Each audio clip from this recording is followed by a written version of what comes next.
Nilesh Mishra ji, Canada से। राधा वल्लभ शेर जी। श्री हरिवंश, परम पूज्य गुरुदेव भगवान, आपके चरणों में कोटि कोटि प्रणाम। महाराज जी, प्रथम तो आपका धन्यवाद कि आपकी ही वाणी से हम भारत के महान संतों और परम भक्तों का चरित्र जान पाए। ये मन फूल सा जाता है जब भक्त नामावली की प्रथम लाइन हम सो इन साधुन सो पंगति का गायन करते हैं। गुरुदेव भगवान, एक साधक के रूप में नाम जाप करते हुए अगर नित्य दिन एक भक्त चरित्र सुना या पढ़ा जाए तो क्या इस मार्ग में हमारा प्रेम प्रिया प्रीतम के प्रति तीव्र गति से बढ़ता रहेगा? हाँ, पहले इतने में रुक जाते फिर आगे बात करो।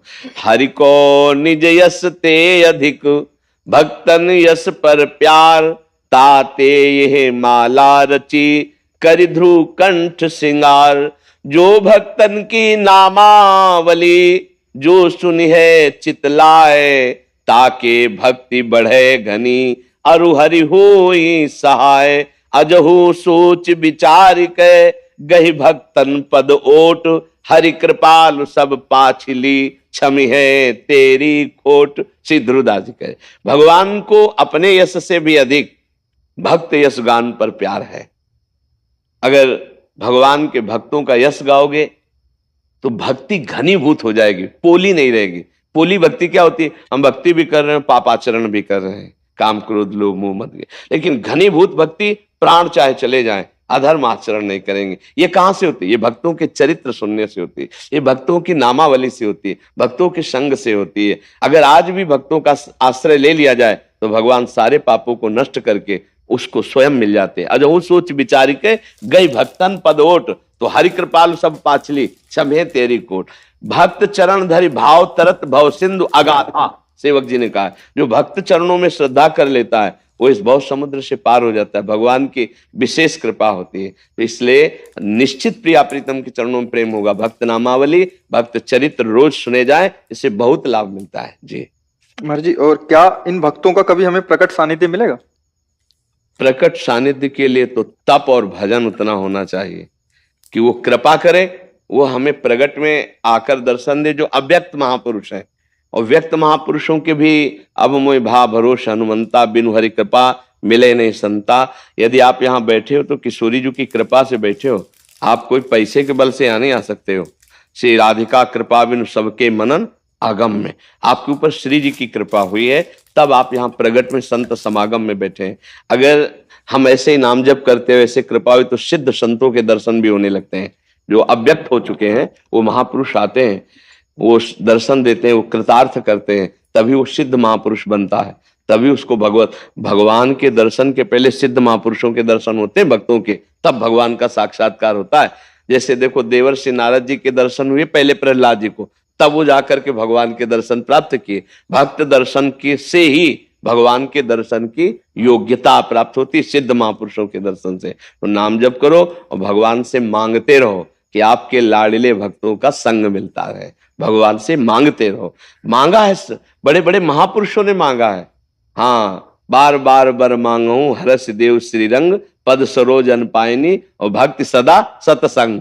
मांगा है अविरल भगति बिरति और सतसंगा, चरण सरोरु प्रीति भंगा। बड़े बड़े महापुरुषों ने मांगा। देखो भगवान शंकर को कुछ जानना बाकी नहीं है, लेकिन वो भी हंस रूप धारण करके, काकभूषुंडी जी जब कथा करते हैं तो वहां हंस रूप से जाते हैं, शिव रूप से नहीं, क्योंकि शिव रूप में जाएंगे तो सम्मान करेंगे, तो हंस रूप में जाकर कथा में चुपचाप बैठ जाते, सुन के आते। कहीं भी भगवत चर्चा होती वहां बड़े बड़े अव्यक्त महापुरुष आते हैं, भगवान भी वहां रहते हैं। ना हम बसामी बैकुंठे योगी नाम हृदय न चम। भगवान कहते हैं मैं योगियों के हृदय में नहीं, बैकुंठ में। मद भक्ता यत्र गायंती तत्र तिष्ठामि नारदा। जहां मेरे भक्त नाम कीर्तन करते हैं, गुण गायन करते हैं, वहां मैं विराजमान रहता हूं। तो भगवान से याचना करते रहो कि भक्तों का संग मिलता रहे, व्यक्त अव्यक्त दोनों भक्तों का, जो व्यक्त है और जो अव्यक्त है। ऐसा जी। करण जी, हिनल जी, महाराज जी, इनमें से किसी एक का भी होता है, पति पत्नी दोनों का अलग अलग प्रश्न है, तो नहीं करता, बट अभी दोनों का है तो शायद इनका समाधान हो जाए। महाराज जी, पत्नी कह रही है कि मेरे गृहस्थ जीवन में मेरे पति ने मेरे साथ गलत किया, अब वो माफी मांग रहे हैं और जीवन में एक बार और चांस दो, ऐसा कह रहे हैं, लेकिन मुझे इन पर विश्वास नहीं रहा। और पति कह रहे हैं कि गुरुजी, पत्नी के साथ विश्वासघात का क्षमा के बाद भी प्रायश्चित नहीं हो पा रहा, क्षमा और आगे से ऐसा नहीं करूंगा, ऐसा विश्वास मैं कैसे दिलाऊं? मतलब हाँ, ठीक बात है। आप पत्नी कौन है? आप हैं। तो मतलब बहुत एक हम माता पिता की तरह आपसे बात कर रहे हैं इस समय हम संत की तरह नहीं बात कर रहे हैं। क्या आपसे गलतियां नहीं हुई जीवन में? विचार करके देखो। जैसे माँ अपने बच्चे से पूछती है ना, वैसे हम कहें होती है ना गलती। आपसे गलती हो गई, प्रकाशित हो गई, आप वृंदावन में बैठे हो, हमें विश्वास दो कि जिस गलती से असंतुष्ट हुए वो गलती नहीं करोगे, क्योंकि आप जहां बैठे हुए मंदिर से भी बढ़कर है। पूरा वृंदावन भगवान का धाम है। आज हम एक मतलब जैसे माता पिता होते ना, एक बिखरते परिवार को संजोना, तो तुम यहां पर विश्वास करो और इनकी गलती को क्षमा करो। भाई जिस गलती, हम ये नहीं ओपन करवाना चाहते कि आपकी क्या गलती है, जिस गलती से इसको अविश्वास हुआ वो गलती दोबारा आप कभी मत करना, ठीक है? पक्का वादा? वचन। बस आप इनसे संशय न करना, क्योंकि सबको चांस मिलना चाहिए सुधार का। परिवार विच्छेद होने से अच्छा है कि अगर सुधार होता है। जैसे हम सब अगर एकांत में बैठकर अपना रिजल्ट देखें तो बहुत गलत है। आप ईमानदारी से देखना, हम आपके सामने सही है, आप हमारे सामने सही हो, लेकिन हम अपने सामने दर्पण रख के देखें ना, और आप अपने सामने दर्पण रख के देखें और हम ही को रिजल्ट निकालना हो, तो हम शर्मा जाएंगे कि गलती हो गई। आप सबसे कह रहा हूं, हम सब सम्मिलित होकर कह रहे हैं, हम सबसे गलती होती है, भयानक गलती होती है, कसम खाने के बाद भी गलती हो जाती है, पर हमको सुधरने का अंतिम तक चांस मिलना चाहिए। अब वो सुधरना चाहता है, आपका प्रिय मित्र है, आपका अर्धांग है। अगर हमारा हाथ रोगी हो जाए और औषधि के द्वारा ठीक होता हो तो हम कटवाएं नहीं, हम उसको ठीक करने की कोशिश करें। वो तुम्हारा अर्धांग है। अब आपको चाहिए कि जब हम विश्वास उसको दिलवा रहे हैं तो उसके लिए आप कभी विश्वासघात न करना, नहीं इसकी जो दंड मिलेगा वो तुम झेल नहीं पाओगे। हम कुछ नहीं बोलते हैं, ये कुछ नहीं बोलेगी, लेकिन इस जगह जो शपथ हुई इसका जो परिणाम होगा बहुत भयानक होगा। इस विषय में तो अब गलती करना मत, जिस विषय में उसने आप पर के, ठीक है बच्चा, आप तुम इस बात पर विश्वास करो, वो भी एक समझदार व्यक्ति है। और फिसलन बहुत बड़ी बुरी चीज है, कोई भी फिसल सकता है, फिसलन ऐसी चीज है, कभी इससे भी गलती हो जाए तो चांस रखना चाहिए। आपसे गलती हो गई तो आज वो क्षमा कर दिए, आज के बाद ये गलती नहीं होनी चाहिए। दोनों राजी हो प्रभु? हाँ ठीक है, बहुत प्यार से जीवन गुजारो। बहुत कीमती जीवन है। कलह में, संशय में, तलाक में, विग्रह में, इसमें कोई कुछ नहीं रखा। अगर यही सुधर जाता है तो ये बहुत अच्छा आपका दोस्त, आपका प्रीतम है, इसी को सुधारो। और आप गलती करना मत। जब हम दूसरे को गलत साबित करें तो उसमें हमको बहुत सावधान रहने की जरूरत है कि हमसे कोई गलती ना हो जाए, है ना? अब ये कभी आकर के अगर बोले कि, तो फिर अच्छा नहीं रहेगा। और अच्छे से चलो, और प्यार में बहुत बड़ी ताकत है। आपके प्यार में भी कोई कमी हुई जिससे फिसलन हुई कैसे, इसको एक बात ध्यान रखना। हम ये कहते हैं, पहली बात तो बहुत समाज के लिए है कि जो गर्लफ्रेंड बॉयफ्रेंड चला है, इसका बहुत कई बार हमें लगता है रोज ऐसा होता होगा कि हमारी ये चर्चा आ जाती होगी। ये हम लोगों के जीवन में बहुत ही मिस्टेक है। जैसे जिस लड़की का मन बन चुका है तो 10 पुरुषों से मिल चुकी, 10 बच्चों से मिल चुकी, और वो अपने पति में कैसे अनुराग करे, क्योंकि उसका मन चंचल हो चुका है। जो लड़का 10 लड़कियों से मिल चुका है वो अपनी पत्नी में कैसे रुक जाए, क्योंकि उसका स्वभाव बन चुका है। प्रायः बच्चों में ये गलती होती रही है, होती रही है, बच्चा और बच्चियों में गलती। अब पाणी ग्रहण हुआ है, अब इस गलती का एंड होना चाहिए। अगर ये नहीं करोगे तो तुम्हारा सर्वनाश इसी में शुरू हो जाए। अब ये तलाक दे दे आपको, फिर दूसरी आएगी, वो तुम्हारा गला घोंटेगी। बात समझ, गला घोंटेगी का मतलब है तुम्हारे ऊपर जो शासन और जो, तो फिर इसी को संभालो, अब वो गलती ना करो। यही हम समझाने के लिए कि हर गृहस्थी आज छिन्न भिन्न हो रही है।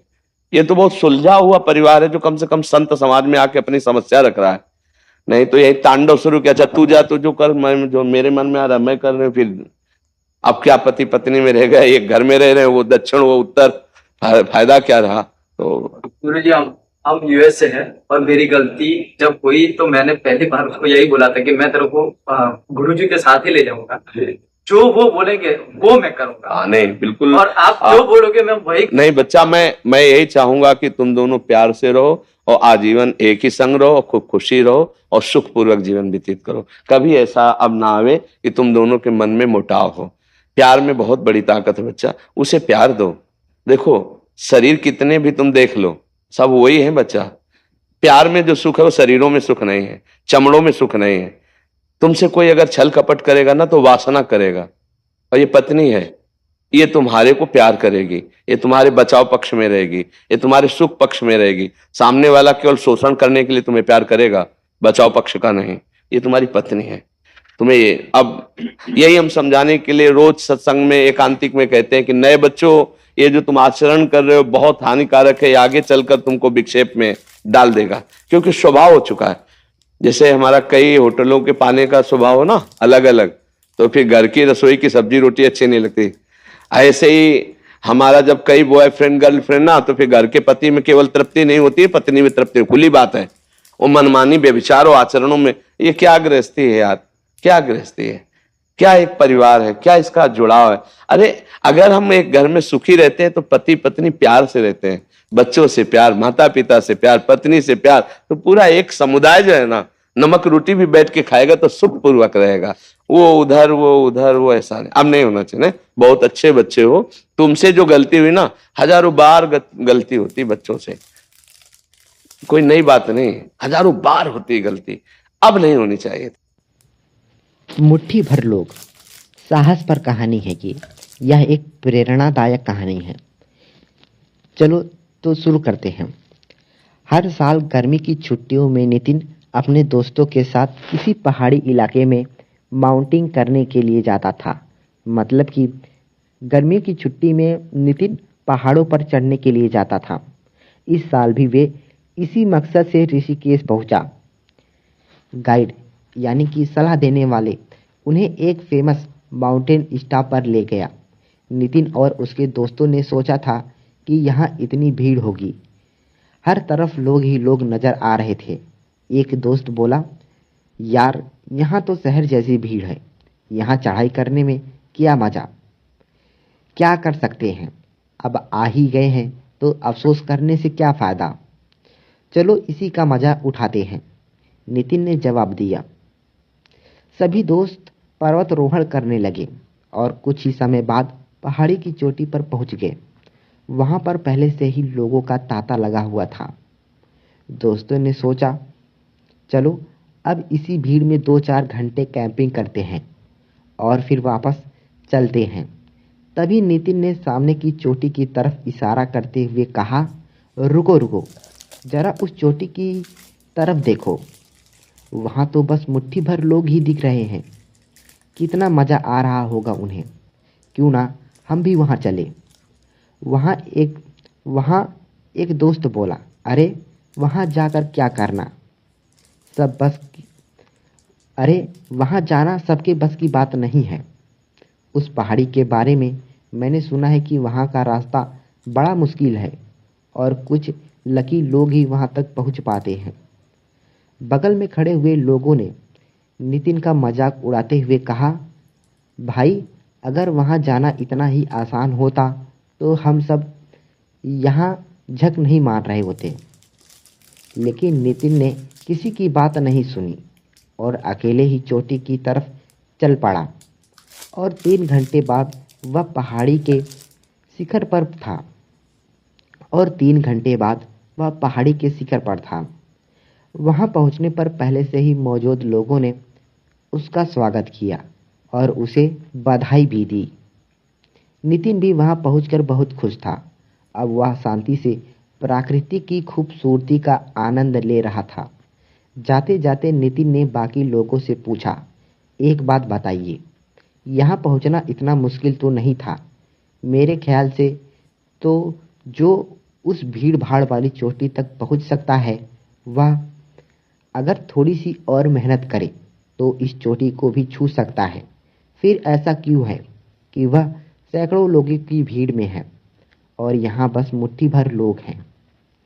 वहाँ मौजूद लोगों ने नितिन को बोला, क्योंकि ज़्यादातर लोग बस उसी में खुश हो जाते हैं।